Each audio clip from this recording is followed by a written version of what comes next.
Il était une fois l'Europe, la chronique de l'Europe direct Strasbourg qui vous replonge dans les grandes heures de la construction européenne. Avec l'historien Sylvain Schirman, professeur émérite à l'Université de Strasbourg. Alors quel est l'essentiel du contenu de ces délibérations, du dernier sommet européen ou du premier Conseil européen? C'est d'abord d'avoir fixé le principe que désormais une telle réunion aurait lieu 3 fois par an. Olivier Singer, Sylvain Schirman. En 1974, deux hommes arrivent presque simultanément au pouvoir, Valéry Giscard d'Estaing en France, Helmut Schmidt en Allemagne. Leur relation étroite va marquer une étape décisive dans la relance européenne et faire entrer dans le langage politique une expression désormais consacrée, le couple franco-allemand. Sylvain Schirman, avant de parler de couple, parlons des hommes. Qui sont Valéry Giscard d'Estaing et Helmut Schmidt lorsqu'ils arrivent au pouvoir en 1974 et dans quel état se trouve alors l'Europe ? Les deux hommes se connaissent lorsqu'ils accèdent à quelques jours d'intervalle, l'un à la présidence de la République, l'autre à la chancellerie. Ils ont été en effet en charge de fonctions ministérielles au même moment et surtout ont été partenaires comme ministres de l'économie de leurs pays respectifs. À ce titre, ils ont travaillé ensemble au Conseil des ministres, lors des sommets franco-allemands, ils entretiennent des relations régulières car l'Europe est une union douanière et réfléchit à sa structuration monétaire depuis le début des années 70.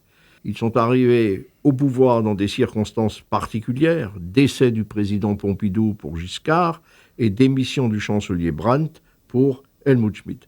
À leur arrivée au pouvoir, la CE est fracturée, car les divergences sur la relation transatlantique ont laissé des traces, notamment au sein du couple franco-allemand. Les deux hommes qui se connaissent bien se font cependant confiance. On associe souvent le couple Giscard-Schmidt à une relance spectaculaire de la construction européenne. Quelles sont selon vous les avancées les plus structurantes de cette coopération franco-allemande ? On peut mettre en avant quelques axes. La relance politique de l'Europe par la décision au sommet de Paris en 1974 de créer le Conseil européen, réunion des chefs d'État et de gouvernement pour fixer les choix stratégiques, impulser les politiques nouvelles et réaliser les arbitrages. La décision ensuite de faire élire le Parlement européen au suffrage universel dès 1979 pour associer davantage les citoyens au processus. Enfin, la commande du rapport Tindemans sur l'Europe politique qui produira ses effets lors de la décennie suivante. Le développement, deuxième axe, d'une Europe monétaire. Celle-ci avait commencé à exister à leur arrivée aux affaires. Le FECOM existait et les fluctuations monétaires étaient encadrées.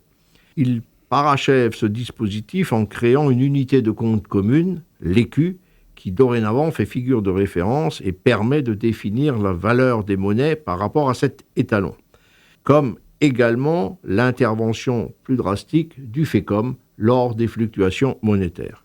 Enfin, des initiatives en politique extérieure, soutien français à l'entrée de la RFA à l'ONU, négociation d'Helsinki, renforcement du multilatéralisme, avec la proposition de Giscard acceptée par les partenaires de création du G7. Alors depuis, le couple franco-allemand est souvent présenté comme le moteur de l'Europe. Le tandem Giscard-Schmidt fait figure de modèle, mais cette image ne masque-t-elle pas aussi des divergences, des frictions, voire un récit un peu idéalisé ? Pour faire bref, tous les couples ont plus ou moins bien fonctionné.